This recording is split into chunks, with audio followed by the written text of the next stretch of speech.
Welcome to This Explainer. Today, we're diving into something that is literally universally experienced, but honestly, it's deeply misunderstood. We're talking about the hidden dynamics of family crises. Look, every family, no matter how happy or functional, eventually hits a storm. A sudden disruption or unexpected change just rocks the very foundation of the home.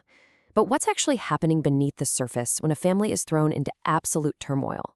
And crucially, how do clinical professionals actually guide them out of that wreckage and into a new, healthy reality? Well, we're going to unpack the clinical guide to family chaos, looking at the exact frameworks therapists use to navigate these highly volatile situations. Let's get into it. So I want you to just think about this question for a second. What happens when a family's familiar world is suddenly turned upside down? You know the feeling, right? The ground literally drops out from under you.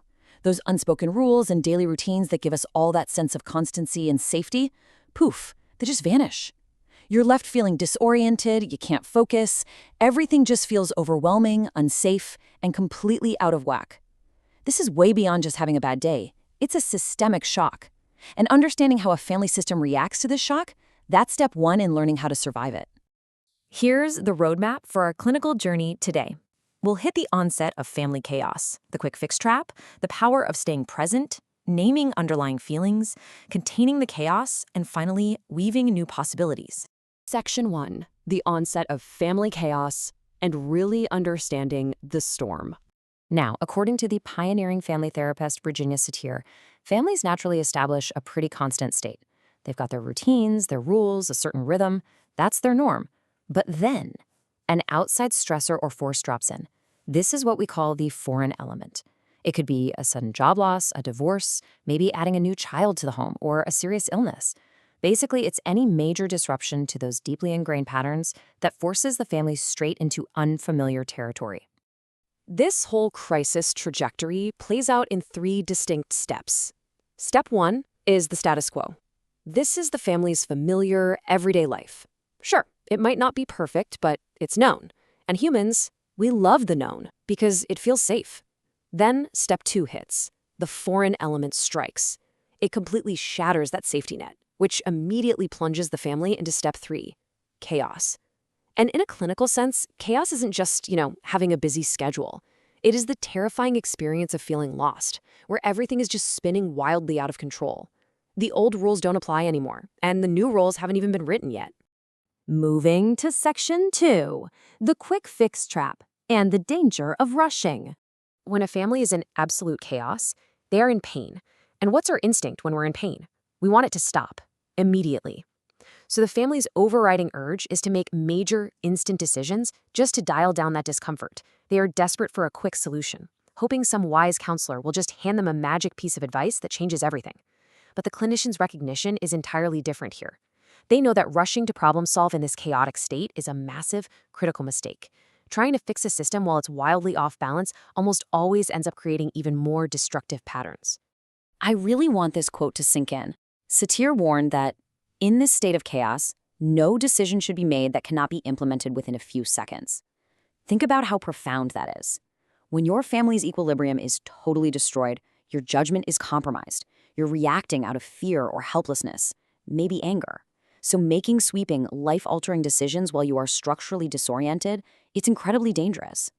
The clinical mandate here is super clear. Stop trying to immediately solve the problem.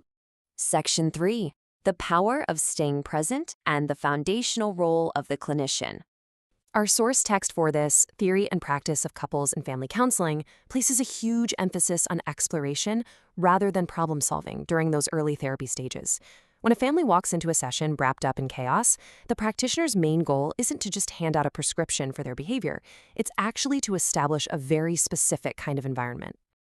The absolute most important intervention a counselor can make is simply to stay present, listen deeply, and form a secure relationship.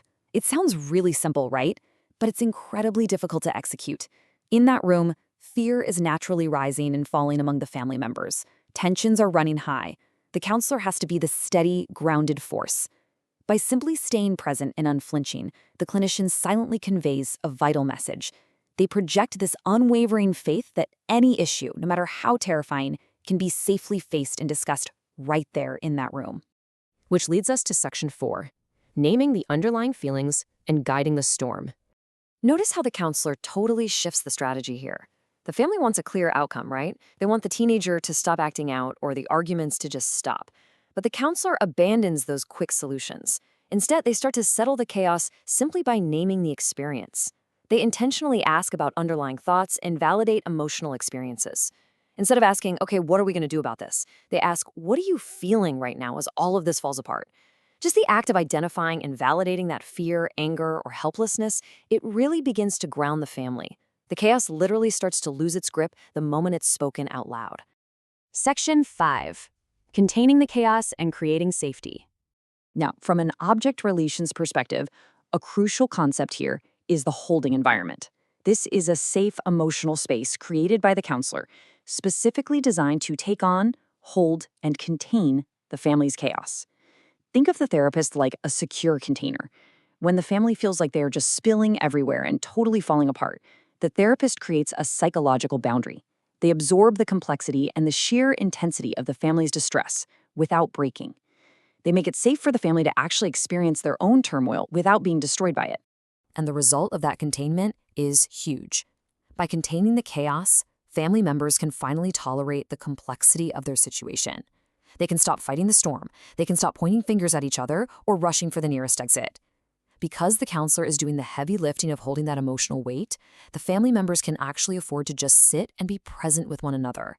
They experience a shared safety they probably haven't felt since that foreign element first hit them. Okay, Section 6, Weaving New Possibilities. The final phase. Let's look at how this builds toward recovery. Step 1 is helping the family access their resources. Internal stuff like resilience and external things like extended family or community support. Step 2 is where they discover and actually practice new possibilities. They start testing out new ways to communicate and creating new rules that accommodate whatever massive change the foreign element brought in. And finally, Step 3. They reach a newly integrated status quo. They don't go back to the way things were. Honestly, that's impossible. Instead, they find a new equilibrium, a new normal that lets them function healthily all over again. I just love this imagery from the source material. It says, the process is often slow, as if the counselor were working on a tapestry, one stitch at a time.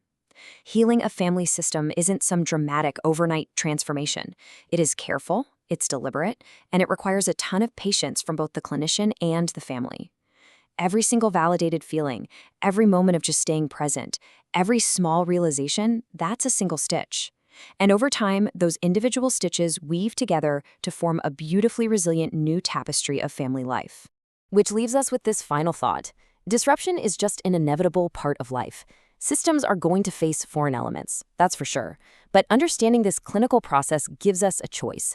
When chaos strikes your system, when your familiar world is completely turned upside down, are you going to rush for a destructive quick fix just to avoid the pain?